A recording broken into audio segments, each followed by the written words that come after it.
Hello, welcome back to our channel. ప్రస్తుతం మనతో పాటు సీతాఫల్ మండి కార్పొరేటర్ హేమ గారు ఉన్నారు. ఇప్పుడు రాష్ట్రంలో చాలా వైరల్ అవుతున్నటువంటి ఏదో కొండా సురేఖ గారి వాక్యాలు, మంత్రి కొండా సురేఖ గారి వాక్యాలు, వాటిపై అంటే వారు ఏం స్పందిస్తారో అడిగి తెలుసుకునే ప్రయత్నం చేద్దాం. హలో మేడం, నమస్తే. నమస్తే అండి. చెప్పండి మేడం, అంటే మంత్రి కొండా సురేఖ గారు చేసినటువంటి వాక్యాలు ఎంతవరకు సమంజసం అంటారు? ఖచ్చితంగా వాళ్ళు చేసే ఏదైతే కమెంట్స్ ఉన్నాయో కేటీఆర్ గారి మీద కానివ్వండి, అక్కినేని గారి ఫ్యామిలీ కానివ్వండి, సమంత గారి ఫ్యామిలీ కానివ్వండి, అంటే అసలు ప్రూఫ్స్ లేని కమెంట్స్ వాళ్ళు చేయడం జరిగింది. వారి మీద ఎవరో కమెంట్ అంటే పోస్ట్ పెట్టినారని దానిని కేటీఆర్ గారికి లింక్ చేస్తూ వారి మీద ఇట్లాంటి పిచ్చి పిచ్చి మాటలు మాట్లాడడం మేము తీవ్రంగా ఖండిస్తున్నాం. ఒక మహిళగా నిజంగా చెప్పాలంటే వారి మీద చేసిన పోస్టులు కూడా కరెక్ట్ కాదు, అట్లా చెయ్యదు ఎవరైనా కూడా. సో కానీ దాన్ని బేస్ చేసుకొని కేటీఆర్ గారిని టార్గెట్ చేస్తూ డైవర్షన్ పాలిటిక్స్ చేస్తూ వారిని క్షమాపణ చెప్పాలని కోరడం కూడా కరెక్ట్ కాదు. కానీ ఫస్ట్ చెప్పాల్సిన క్షమాపణ తను. వారు ఎవరినో ఫ్యామిలీని తీసుకొని వచ్చి పబ్లిక్ డొమైన్ లో వాళ్ళ పర్సనల్ మ్యాటర్స్ ని మీడియా ముఖంగా మాట్లాడడం నిజంగా అది దురదృష్టకరం. అట్లా ఎవరు మాట్లాడదు, దాన్ని తీవ్రంగా వ్యతిరేకిస్తున్నాము. మన సినీ ఇండస్ట్రీ కూడా అందరు రెస్పాండ్ అయినారు. ఒక మహిళల పట్ల ఇంకో మహిళ మాట్లాడడం నిజంగా చాలా దురదృష్టకరం. ఇట్లాంటి చర్యలు ఎవరు చేసినా కూడా యాక్షన్ తీసుకోవాల్సిందే. ఇప్పుడు కేటీఆర్ గారికి ఆ పోస్ట్ కి ఏం సంబంధం లేదు, కానీ వారిని ఇక్కడ తీసుకొచ్చి పెట్టి వారు క్షమాపణ చెప్పాలి, వారి మీదనే నా ఇదేంటి దాడి అంతా అని చెప్పి మాట్లాడుతున్నారు. సో వారిని ప్రశ్నించే ముందు అసలు కమెంట్ పెట్టిన వ్యక్తి మీద లీగల్ యాక్షన్ తీసుకొని చేయొచ్చు కదా, ఒక మంత్రే కదా తను ఉన్నది. సో ఆ వ్యక్తి గురించి మాట్లాడకోకుండా కేవలం కేటీఆర్ గారిని టార్గెట్ చేస్తూ మాట్లాడడం ఎంతవరకు కరెక్ట్? మా పార్టీ నాయకులు ఎవరైనా కూడా మహిళల పట్ల గౌరవంగానే ఉండాలని చెప్తారు. ఎవరు కూడా అనుచితంగా మాట్లాడే పరిస్థితి రావద్దు అని ఎప్పుడు కూడా వాళ్ళు చెప్తూ ఉంటారు. సో మాకు ఆ పోస్ట్ కి ఎటువంటి సంబంధం లేదు. ఎవరో పెట్టిన పోస్ట్ కి పార్టీకి కేటీఆర్ గారికి అంటగట్టద్దు. ఇంకొకటి, మొన్న అంటే కేటీఆర్ గారిని ఉద్దేశించి మాట్లాడుతున్నారు కదా, సో వాళ్ళ సిస్టర్ కవిత గారి మీద కూడా ఇష్టం వచ్చినట్టు మాట్లాడినారు. స్వయంగా ముఖ్యమంత్రి రేవంత్ రెడ్డి గారు అసెంబ్లీ సాక్షిగా మా బీఆర్ఎస్ పార్టీ ఎమ్మెల్యేలని ఉద్దేశించి కూడా అనుచితంగా మాట్లాడారు. అనుచితంగా అంటే ఏం మాట్లాడారు?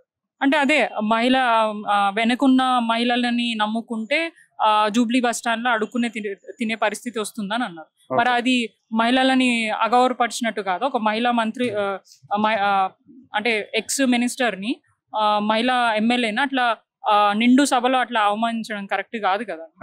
సో ఎవరో ఇప్పుడు డైరెక్ట్ వాళ్ళ నాయకులు అట్లా మాట్లాడుతున్నారు. అట్లా మాట్లాడిన దానికి వాళ్ళు క్షమాపణ చెప్పారంట, కానీ ఎవరో పెట్టిన పోస్ట్ కి కేటీఆర్ గారికి క్షమాపణ చెప్పడం ఎంతవరకు కరెక్ట్? సో దానికి ఈ ఇష్యూకి అసలు కేటీఆర్ గారికి సంబంధం లేదు. కొండా సురేఖ గారు ఏదైతే కమెంట్ చేసారో దాన్ని నిజంగా వెనక్కి తీసుకొని అక్కినేని గారి ఫ్యామిలీకి, సమంత గారికి, కేటీఆర్ గారికి బహిరంగంగా క్షమాపణ చెప్పాలని మేము డిమాండ్ చేస్తున్నాం. ఓకే, అలాగే కేటీఆర్ గారు 24 hours లో వారు లీగల్ నోటీస్ కూడా పంపించడం జరిగింది. అలాగే రీసెంట్ గా ఇప్పుడు ఫిలిం ఇండస్ట్రీలో రామ్ గోపాల్ వర్మ గారు కూడా ట్వీట్ చేయడం జరిగింది. అలాగే ఎన్టీఆర్ గారు కూడా దాని గురించి స్పందించారు. సో ఈ ఫిలిం ఇండస్ట్రీ కూడా వ్యతిరేకం అవుతుంది. అంటే ఇప్పుడున్నటువంటి అంశం ఏదైతే సంఘటన వారు వాక్యాలు చేసినటువంటి అంశంపై ఫిలిం ఇండస్ట్రీ కూడా కొంత నెగటివ్ దాంట్లో వాళ్ళు ట్వీట్ చేయడం జరిగింది. అంటే ఈ ఓవరాల్ గా అంటే యాజ్ ఎ బీయింగ్ ఏ లేడీగా మీరు ఏం చెప్పగలుగుతారు? ఫస్ట్ ఆఫ్ ఆల్ మహిళలు బయటికి రావడం చాలా తక్కువ. ఇప్పుడున్న మారుతున్న కాలంలో ఒక్కొక్కరు వాళ్ళ టాలెంట్ ని ప్రూవ్ చేసుకొని కష్టపడి బయటికి వస్తున్న సమయంలో ఒక మహిళా మంత్రి ఇట్లాంటి కమెంట్స్ చేయడం, ఎందుకంటే ఫిలిం ఇండస్ట్రీ కానివ్వండి, పొలిటికల్ ఫీల్డ్ కానివ్వండి, చాలా కష్టంతో కూడుకున్న ఫీల్డ్స్ అవి. అక్కడ వాళ్ళ ఫ్యామిలీ సపోర్ట్ ఉండదు, అయినా కూడా నిలదొక్కుని వాళ్ళ ఆ స్థాయికి వచ్చిన తర్వాత వారి గురించి ఇట్లాంటి మాట్లాడడం, ప్లస్ ఒక మహిళగా ఉండి అంటే ఇప్పుడు వారు మీడియా ముఖంగా ఒక మహిళకి అవమానం జరుగుతుంది, మమ్మల్ని ఇట్లా ఇన్సల్ట్ చేస్తున్నారని మాట్లాడుతున్నారు. మరి అంత ఇన్సల్ట్ చేస్తున్నా అని మాట్లాడుతున్న మహిళ ఇంకొక మహిళ గురించి ఎట్లా మాట్లాడింది? సో ఇక్కడ ఏమైపోతుందంటే మనము మహిళలనే కించపరుచుకునే స్థితికి ఇంకా మహిళలు ఉండడం నిజంగా చాలా దురదృష్టకరం. ఇట్లాంటి మళ్ళీ కాకుండా చూసుకోవాలి ఎవరైనా కూడా. దయచేసి నేను కొండా సురేఖ గారికి ఇంకా కూడా మర్యాద ఇస్తూ చెప్తున్నాను, మీరు ఏదైతే కమెంట్స్ చేసారో దాన్ని వెనుకకు తీసుకోండి. దీనివల్ల సమాజం మీద బ్యాడ్ ఇంపాక్ట్ ఉంటుంది. ఎందుకంటే రాజకీయాలకు రావాలన్నా, ఫిలిం ఇండస్ట్రీకి రావాలన్నా కూడా మహిళలు భయపడతారు. కొంచెం దాన్ని దృష్టిలో పెట్టుకొని ఫర్దర్గా ఎప్పుడైనా ఏమైనా మాట్లాడినప్పుడు ఆలోచించి మాట్లాడితే బాగుంటుంది. ఆరోపణలు ఉంటే ముందు పెట్టి మాట్లాడండి. ఇప్పుడు వారి మీద పెట్టిన పోస్ట్ మేము కూడా వ్యతిరేకిస్తున్నాం. మా పార్టీ నాయకుడు హరీష్ రావు గారు కూడా మా పార్టీ వ్యక్తి ఎవరో పెట్టినారని చెప్పేసి వారు కూడా అట్లా పెట్టద్దు, అది కరెక్ట్ కాదని కూడా వాళ్ళు చెప్పడం జరిగింది. కానీ కాంగ్రెస్ పార్టీ నాయకులు మా మహిళల పట్ల కూడా అనుచితంగా పిచ్చి పిచ్చి పోస్టులు పెట్టినారు. మా కవితక్క గారు కూడా మీద కూడా పోస్టులు పెట్టినారు. మేము రీసెంట్గా ఉమెన్ కమిషనర్కి కూడా కంప్లైంట్ ఇవ్వడం జరిగింది. వాటి మీద ఎటువంటి చర్య లేదు. ఉమెన్ కమిషనర్ కేవలం కేటీఆర్ గారు లాస్ట్ టైం ఏదో మాట బై మిస్టేక్గా వచ్చిన మాటను సుమోటోగా తీసుకొని వాళ్ళని అక్కడికి ఇన్వెస్టిగేషన్కి పిలవడం జరిగింది. సో ఇంత ప్రొయాక్టివ్గా ఉన్న వాళ్ళు ఇట్లాంటి సిచ్యువేషన్ అయినప్పుడు ఎక్కడ ఉన్నారు? ఇప్పుడు మహిళ, ఇప్పుడు కేవలం కొండా సురేఖ గారు ఒక్కలే కాదు కదా మహిళ, కాంగ్రెస్ ఉన్న నాయకులే కాదు కదా మహిళలు. మేము కూడా మహిళలమే. ఫిలిం ఇండస్ట్రీలో ఉన్న వాళ్ళు కూడా మహిళలే. వాళ్ళ పట్ల కూడా ఎవరైనా మాట్లాడితే వాళ్ళు రియాక్ట్ అవ్వాలా. ఇప్పుడు దాకా మన ఉమెన్ చైర్పర్సన్ ఇప్పుడు దాకా రియాక్ట్ అవ్వలేదు. అంటే ఎందుకు? అంటే వారు కూడా ఒక మహిళ కాబట్టి సమాజంలో ఎందుకు, అంటే వారు ఎందుకు రియాక్ట్ కాకపోవడానికి ఇంకెవరికి ప్రోత్సాహబలం వాళ్ళకి ఏమన్నా కావద్దు అని ఏమన్నా సంథింగ్? ఇక ఎందుకు రియాక్ట్ కాలేదు అనేది తనని అడగాల్సిందే. పెద్ద పెద్ద నాయకులు ఫిలిం ఇండస్ట్రీలో కానివ్వండి, పొలిటికల్లో కానివ్వండి, జర్నలిస్ట్ కానీ, కామన్ సిటిజన్స్ కూడా సురేఖ గారు చేసిన మాటలు నిజంగా వ్యతిరేకిస్తున్నారు.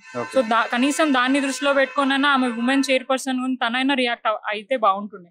ఇప్పుడు దాకా తను రియాక్ట్ కాలేదు. సరే రియాక్ట్ కాలే పర్లేదు, కనీసం యాక్షన్ తీసుకుంటే బాగుంటుందని మేము అనుకుంటున్నాం. మేము కూడా లీగల్ గా ఫైట్ చేస్తాం. కేటీఆర్ గారి మీద చేసిన ఆరోపణలు ప్రూఫ్స్ ఉంటే ప్రూఫ్ చేయండి, లేదంటే బహిరంగంగా క్షమాపణ చెప్పాలా, లేకపోతే ఫర్దర్ గా పార్టీ ఇన్స్ట్రక్షన్స్ మీద మేము ఎక్కడికైనా వెళ్ళడానికి రెడీగా ఉన్నాం. ఓకే, ఫైనల్ గా ముఖ్యమంత్రి రేవంత్ రెడ్డి గారికి మీరు ఏం చెప్పదలుచుకున్నారు? ఫస్ట్ ఆఫ్ ఆల్ రాష్ట్రంలో ప్రజలందరూ చాలా ఇబ్బంది పడుతున్నారు. మీరు ఆ డైవర్షన్ పాలిటిక్స్ ని వదిలేసి రాష్ట్రంలో జరుగుతున్న సమస్యల మీద ఫోకస్ చేయండి. ఎలక్షన్స్ టైంలో 6 గ్యారంటీలు అని చెప్పుకొని ఇప్పుడు అంటే గద్దెనెక్కిన నాయకులు ఇప్పుడు దాని గురించి మాట్లాడకుండా మూసి ప్రక్షాళన అని చెప్పేసి ప్రజలని ఇబ్బంది పెడుతూ వాళ్ళ ప్రాపర్టీస్ అన్ని డ్యామేజ్ చేసి వాళ్ళని రోడ్డు మీద పడేసారు. మీరే స్వయంగా వెళ్ళి గ్రౌండ్ లో వాళ్ళతోని ఆ విక్టిమ్స్ తో మాట్లాడడం జరిగింది. వాళ్ళ బాధ ఏంటో మీకు క్లియర్ గా మీరు ఆల్రెడీ చూడడం జరిగింది. సో ఇవన్నీ జరుగుతున్నా కూడా ఎక్కడ కూడా ఎవరు మాట్లాడట్లేదు. ఏమంటే మేము డబుల్ బెడ్రూమ్ ఇస్తున్నాం. 1-2 కోట్ల ప్రాపర్టీకి ఒక డబుల్ బెడ్రూమ్ ఇస్తే వాళ్ళ ఫ్యామిలీకి ఏం సరిపోతుంది? 60-30 సంవత్సరాలుగా కష్టపడి కట్టుకున్న ఇల్లుని కూలగొట్టేసి ఎటువంటి ఏమంటారు ప్రాపర్టీకి ఎంత వాల్యూ పడుతుంది ఆ వాల్యూ ఇవ్వకుండా కేవలం ఒక డబుల్ బెడ్రూమ్ ఇస్తా అంటే ఎట్లా? ఆ డబుల్ బెడ్రూమ్ అసలు ఏమీ లేని పేదవాడికి ఇవ్వాలన్న ఉద్దేశంతో కేసీఆర్ గారు కట్టడం జరిగింది. సో దాన్ని కూడా వీళ్ళని తీసుకుపోయి అక్కడ పెడితే వాళ్ళు అడ్జస్ట్ కాలేరు. సో అండ్ రాష్ట్రంలో కూడా హెల్త్ పరంగా చాలా ఇబ్బందులు అవుతున్నాయి. గత 3 నెలల నుంచి డెంగ్యూ, మలేరియా, వైరల్ ఫీవర్స్ అనేది ఎక్కువ అయిపోయినాయి. మొన్న మా బీఆర్ఎస్ పార్టీ నాయకుడు ఒక కమిటీ వేసి అసలు ఏం జరుగుతుందో హాస్పిటల్స్లలో చూడమని పంపిస్తే కూడా అక్కడ మా నాయకులని ఎలవ్ చేయకుండా ఇమీడియట్ గా ఆ రోజు మేము ప్రొటెస్ట్ కు క్వశ్చన్ చేయడానికి పోతే సాయంత్రం ఆయన కమిటీ మీటింగ్ పెట్టడం జరిగింది.